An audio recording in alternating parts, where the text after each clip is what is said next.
E estava falando sobre família, filhos, enfim, essa preocupação toda. Eu me lembrei também de uma decisão sobre acidente de trabalho com morte. E como que fica a situação dos herdeiros, né? O que eles podem postular, o que eles não podem. E eu vi esse caso também que eu achei bem interessante sobre os herdeiros. Inicialmente houve uma ação, né, sobre requerendo direitos que supostamente seriam direitos a que o próprio falecido faria jus durante a contratualidade, né? Então, verbas relativas ao contrato de trabalho enquanto ele estava vivo. E depois disso, houve o ajuizamento, e aí teve um julgamento, né, trânsito em julgado, e depois disso, outros filhos entraram com a ação, e aí a discussão era, há coisa julgada ou não? Mas quando foram ver, essa nova ação falava sobre os danos a que eles entenderam que eles tinham sido sujeitos. Então, assim, eles entendiam que eles fariam jus a uma pensão, eles recebiam, né, uma pensão do empregado falecido, do pai falecido, e que eles deixariam de receber aquele pensionamento, e por isso eles estavam entrando com a ação. Então, nesse caso, não tem coisa julgada, né? Porque a gente tem que separar, né, o que é o dano que o trabalhador sofreu e que os herdeiros, né, vão acabar recebendo como sucessores, e o dano próprio de cada um dos dependentes, enfim, das pessoas que conviviam ali com o falecido, né, com decujus, que é o dano por ricochete. Eu peguei um caso, né, também alguns anos atrás, que eu achei que foi muito impactante, assim. Foi um caso em que a menina trabalhava no Ceasa, numa daquelas lojas ali do Ceasa, e o empregador pedia para ela era caixa, pedia para ela, de tanto em tanto tempo, encher a mochila de dinheiro, que ali é muito dinheiro cash, né, e levar ao banco, que ficava ali mesmo, dentro ali da região do Ceasa, para depositar na conta da empresa. E aí o que aconteceu? Um belo dia, um assalto, né? E ela ia num carro particular com um segurança contratado pela empresa, que também não era de empresa de segurança, nada. Aquele segurança, né, lá a garantia sou eu, né? E aí, infelizmente, no assalto, troca de tiro, os dois morreram, né? E aí a ação trabalhista foi justamente dos familiares. Foi pai, mãe e uma filha. Tinha uma filha de 3 ou 4 anos.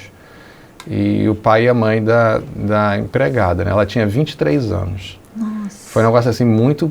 Acho que foi a ação trabalhista mais assim, emocionalmente difícil, né? De conviver com a situação que eu tive. Porque o que a família fez? A família pediu, né, o dano moral por ricochete, e levou todo mundo com camisa, sabe, com a imagem dela, e levou a menininha para a audiência, a filha.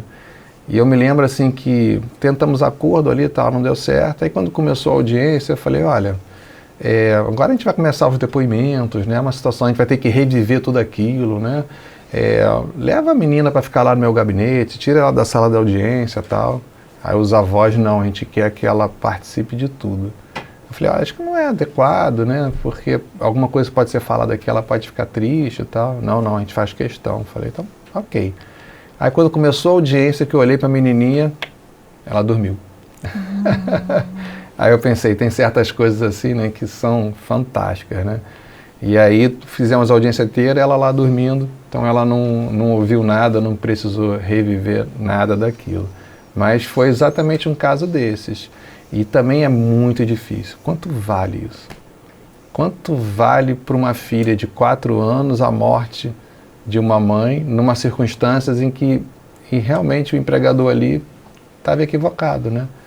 Você quer fazer transporte de valor, você tem que contratar uma empresa de transporte de valores, né? Então ali foi realmente, caso antigo, já transitou julgado, então por isso que eu posso comentar, né? Mas ali realmente houve a condenação, porque foi um caso bem parecido com esse, né? Então, assim, separar o que é o dano do trabalhador falecido, que você vai passar para os herdeiros, e o que é o dano próprio de cada um.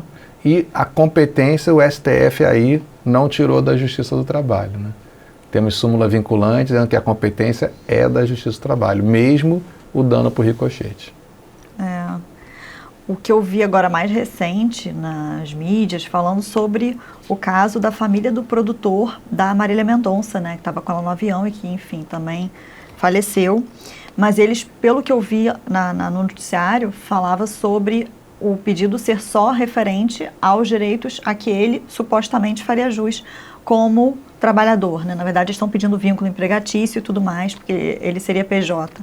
Então, a gente não sabe exatamente, eu não sei o conteúdo do processo, o que eu vi foi o que está nos noticiários, que a gente acompanha mesmo, porque sempre tem conteúdo jurídico nos noticiários, né? Então, é para isso que a gente está aqui.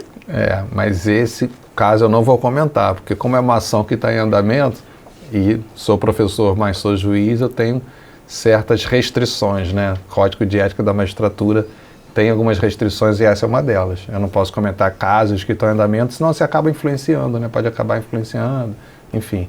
Então nós temos essa restrição no Código de Ética. Então, esse caso eu passo.